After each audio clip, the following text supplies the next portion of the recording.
Okay, welcome back everyone to another great episode of The Human Role. So I'm really excited to have my really good friend and colleague back, Mariah Hantis. She is now the head of people operations and total rewards at Turing. We're definitely going to let her get into what she's been up to since we saw her last year.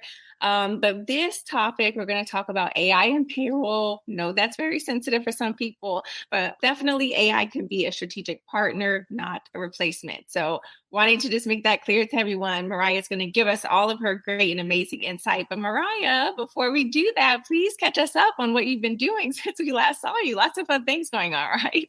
Yes. I'm so glad to be back. Thanks for having me. I'm excited to catch up today.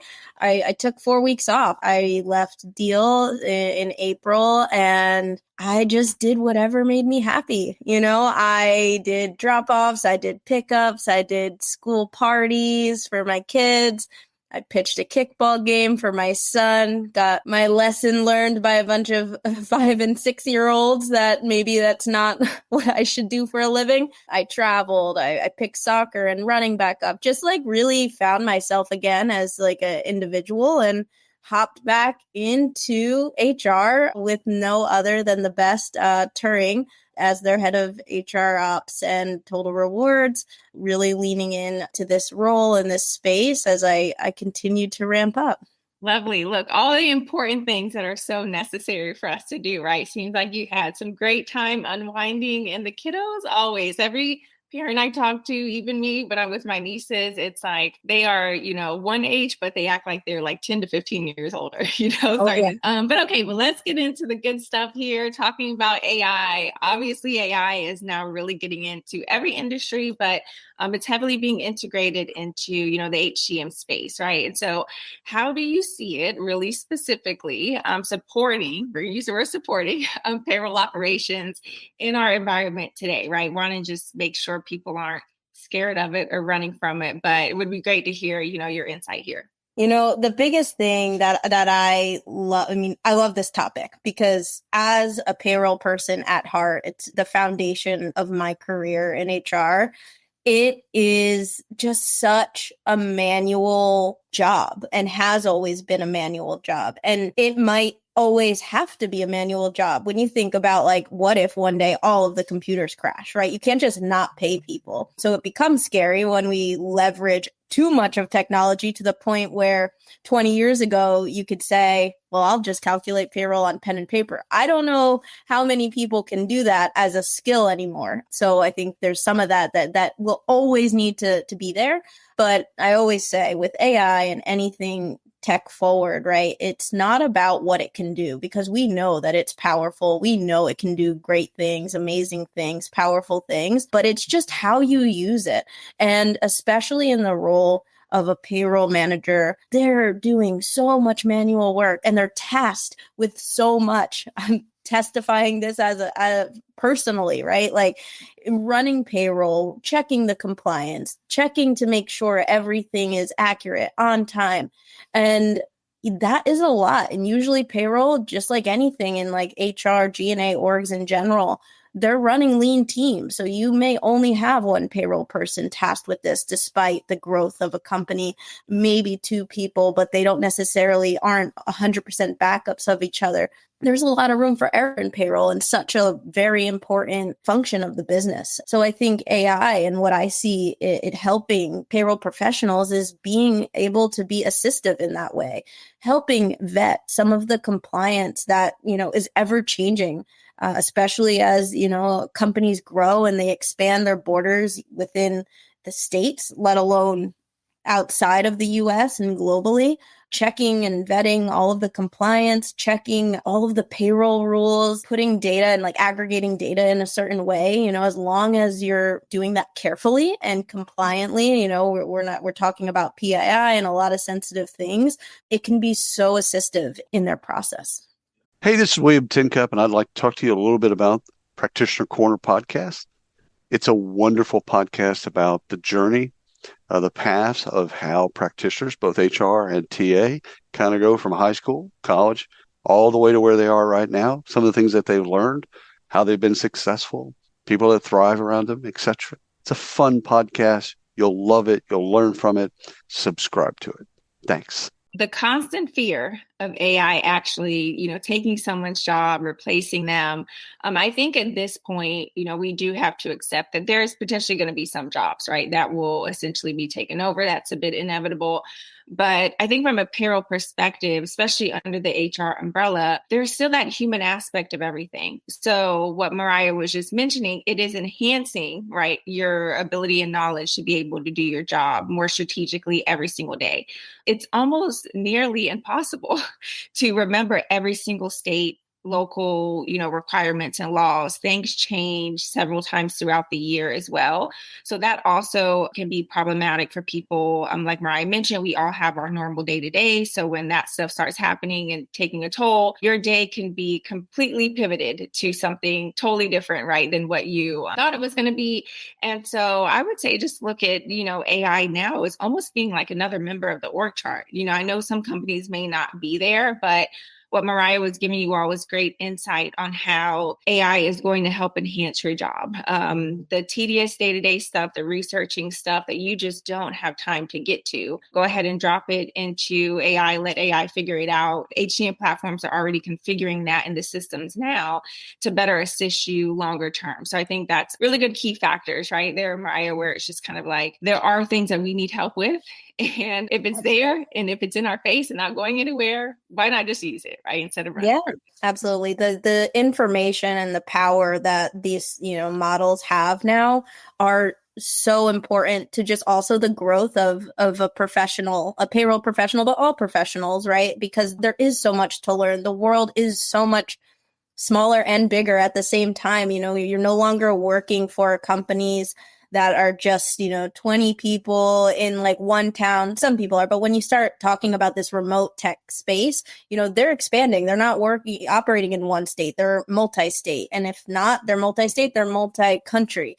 And they're going to task one or two individuals with managing the functions of the business for payroll and for HR matters, in the beginning stages of as they're growing to handle all of these things. And no one goes to school for this. We all know, we say it time and time again. No one went at 18 to college saying, I'm going to do payroll and memorize and know everything about payroll. You fall into it.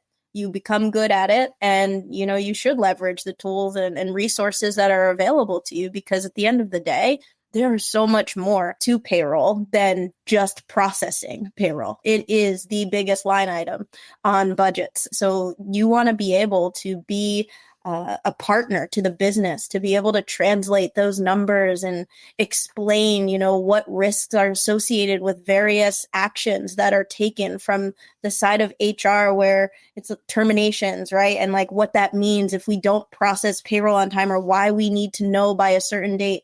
There is a lot of other tasks that payroll teams can work on with that free time that AI will allow them to just do that manual work, and they can partner strategically with the business in so many other areas. Absolutely. Great insight there. And also when you mentioned that payroll is like top on the budget, right? I saw a clip the other day where an owner was telling her employees, having her employees guess how much taxes she pays for them, just like the employer taxes. It was like hundreds of thousands of dollars. And they were like so shocked. So people don't realize that on top of like what you're paying and what you're paying into tax, well, what the company is paying you and what you're also paying in taxes, employers have their own taxes they also have to pay. Absolutely. And we'll let that get messed up, because then penalty and interest, that's a whole nother thing. Yeah. So we want to make sure, that we're doing things accurately. That way you don't have to go back and course correct things. One thing is messed up on a paycheck. That leads into quarter over quarter. That leads into amendments, exceptions, and then messed up W-2s. It's just a whole thing. So yeah, so if AI can be your partner and not your replacement, definitely kudos there. So now I want to get into security, because as we're talking, kind of leading into this, of course, I think at this point I was against AI, but now I'm for it. And I think it's good for companies to use. But wanted to kind of just pick your brain on what's important for organizations to really kind of have in their viewpoint when they're integrating AI, into their platforms. Like, what should they really watch out for? Because we know there's always some sensitivity there. So what's your insight when it comes to that? Yeah, I think whether or not companies are saying that they're going to leverage AI or not, and it's part of their process or not, they should absolutely have a policy on it, because the reality is AI is accessible. I can just go on ChatGPT right now, find anything I want, right? And you want to be able to have a process and a policy for the individuals working for your company around how, if you can leverage this tool to what capacity. So what information, do you have an enterprise account or do you not? If you don't, and if you're using a personal account, can you do that? If you can, right, what information is acceptable to put in? Like, can you ask it a question? Sure, but don't start dropping PII from your employees' information into that model to spit out, answers and charts and things like that, because that's a security issue, that's a data security issue, and you want the company to be able to protect that. So whether or not they've made a statement on how the company as a whole is using AI, we have to assume that individuals themselves are going to utilize AI, whether they like it or not. So they should have policies around this. That's going to be the first step. That'll also, depending on the business that you're in, it'll also give reassurance to your clients and customers, depending on your service, that this is how we use AI. Your data is safe in these ways, and this is how we protect it. Yeah, that full transparency, I think, is really good, especially for the employee population. There's some employers that are even nervous to tell their employees that they're utilizing, AI. Then employees get upset because they feel like you're hiding something from them. And, the whole trust factor, when it comes to HR and your employee population gets into a way. So I just think the more transparent that the company can be, you mentioned, getting out SOPs, how they're going to use it and how it should be used, so someone isn't abusing it, is also really important. So let's get into the big T word, trust, that I use. Because as payroll practitioners, and I've been guilty of it too, right? It's like you have your process, you have your flow, things work, you've come into a company, you have cleaned up the company to the best of your ability, things are going just fine, and then boom, now you got to involve another system, change your process. And lots of people are territorial, when it comes to their area. And so curious how you would handle getting a payroll practitioner to trust this automation feel and the naysayers of it. Any insight for anyone who's struggling with that now or scared? Head of people operations, please help us out. Yes, I'm an advocate, AI or not, I am an advocate of growth, right? And that's how I position AI. And we touched upon it earlier a little bit. It is an opportunity for growth. It's a learning opportunity. You're going to be challenged in this environment, in this global environment, in this very nuanced, complicated, laws changing every day around payroll and hours, and if overtime is going to be taxed or not taxed. There is things that are changing daily that we just can't keep up with anymore. And use AI as a partner, as we were talking about, so that you can grow, right? You can learn. This is something that we all know, our managers can't hold hands.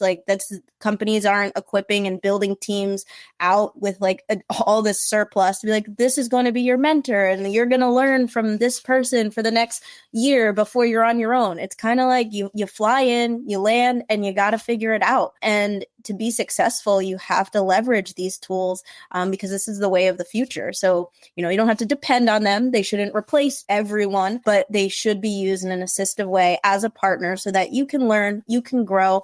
And as I mentioned before, all of those things that you're learning and you're taking in from these tools, you can then use your own knowledge to then partner with the business in strategic ways of hey, I ran a query in ChatGPT on compliance across all 50 states. Who had to digest that?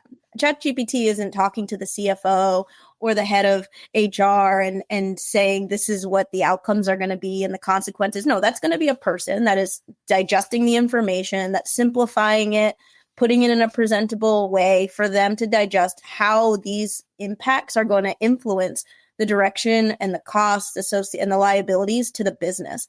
And that it in itself, just that piece alone, takes so much time and effort and strategy to be able to execute. And right now we have a lot of payroll professionals focused on that first part, building out what it means to be compliant, how we can be compliant.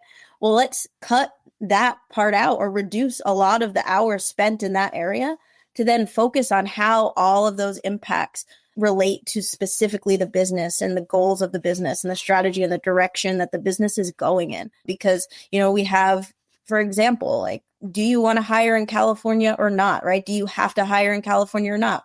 Write an assessment, right? If you are, we have payroll. I feel like payroll and finance, like, we're very much have strong opinions on where people should work and why, for reasons that are very selfish, like the tax filings or the reports associated with it.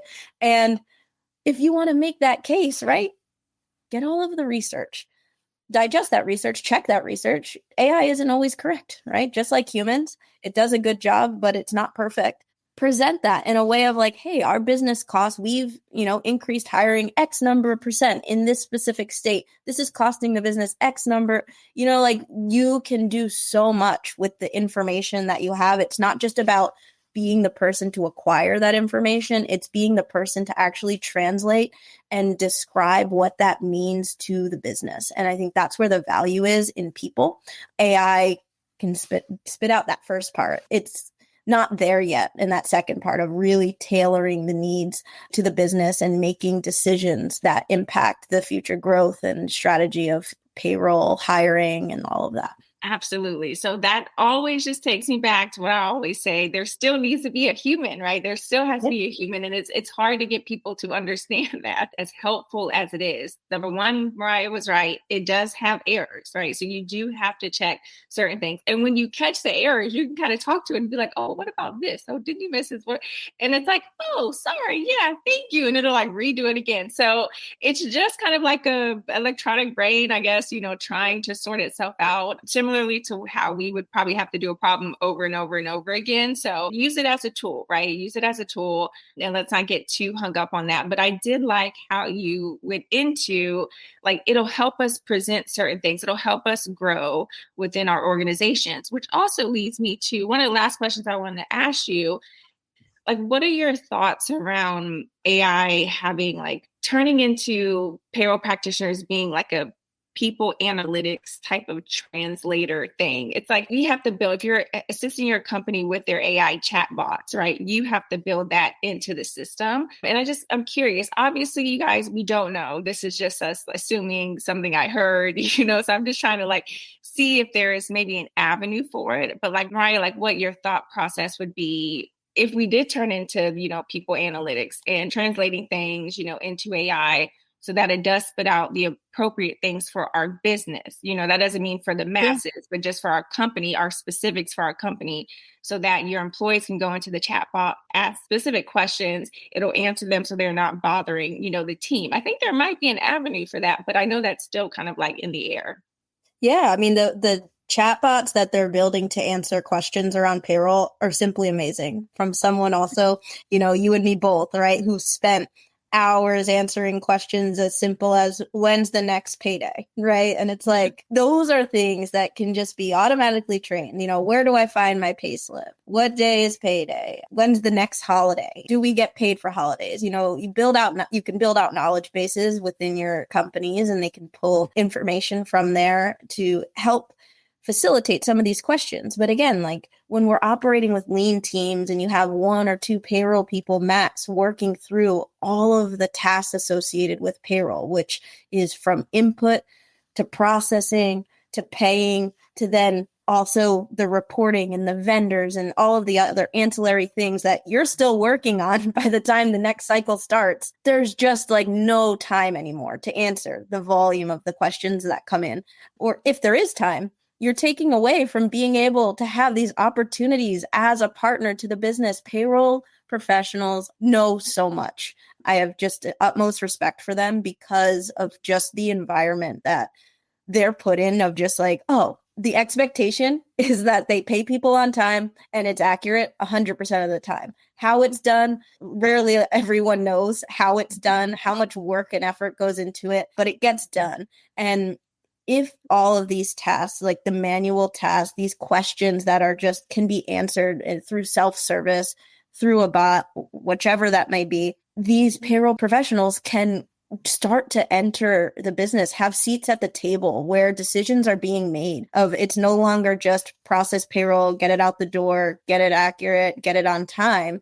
It's how should we process payroll? Where should we process payroll? How many times has payroll professional not been included in like the decision of what payroll tool they're actually going to use for the company, right? Like there's just like, and I won't say this everywhere, but so I don't want to make it sound bad, but a lot of times it's just they're just processing the payroll and getting that job done. And then all of the other decisions are being made. But they are also the people who know so much about the system, what actually the needs are, because they are the users. They are the people who, if a system can't effectively do time tracking, they're the people then collecting the spreadsheets, keying in Excel and doing that. And that is now taking hours of their time, which is like, great. Can we use AI to aggregate timesheets? Sure. But also you could have found a more effective system to do that. You need those payroll professionals at these tables helping make these decisions. And I think the more that they can become these translators of data and analytics, it empowers that group of people to say, hey, I'm sitting here and processing payroll. Yes, absolutely. But I know what I'm talking about. And I know what all of this means. And I know how this could impact a business. And I don't think there's enough opportunities yet where payroll professionals have that largely throughout the companies now. Yes. I mean, almost in every company, right? Like my mind's going crazy because I feel like we could talk. There's so many different things you said. Like we need like 3 more episodes. I'm here for it. HR and the accounting and the CFOs and HR directors, between like payroll not being at the table and how important it is to have them at the table. It's like, it literally is just, I always say, hopefully no one gets offended by this, but like to me, sometimes payroll is looked at as like the redheaded stepchild, where it's like, it's just like, come on, you guys, like we're literally paying everyone. I get that we're not necessarily bringing in, the bacon per se, like a sales team or something like that, but like, or marketing or ads, but like we are literally making sure people are happy. We're literally, I try to explain to people the W-2 you get at the end of the year where you just go and file and everything's nice and fluff. Like there's a process to make sure throughout the year that those numbers are accurate and that not one cent is off. Like you do not want to have problems with your W-2. It's terrible. So yeah, we got to come back for more episodes after that, because there's just so many different layers to our role. And there's lots of talk around getting payroll at the table. Should there be a CPO, like a chief payroll operator, at the table? And it's like, I think so, but lots of people don't think so. But what if you have a CHRO that doesn't know a lot about payroll, and it's like not their fault, right? But it's like you need the right people in the room. So all very important factors there. Absolutely. All righty, Mariah. Well, thank you so much for joining us today. Go follow Mariah, see her new journey at Turing. Definitely try to continue to use AI and don't feel threatened by it. Become more strategic. Look at it as like a partner that is your friend. You can even talk to it as a friend. You could even ask it, how can I become a millionaire? And it'll give you a bunch of stuff. Like, come on, you guys, like let's use our tools. Yeah. Lots of things you can do with it outside of just being worried, if it's going to take your job. Or if it is, let it tell you how you can, make some money elsewhere. So lots of good things. But thanks so much for joining us again. Mariah, always great to have you. Thank you. Yes. And guys, I'll see you in another couple of weeks on another great episode. Thank you. Bye.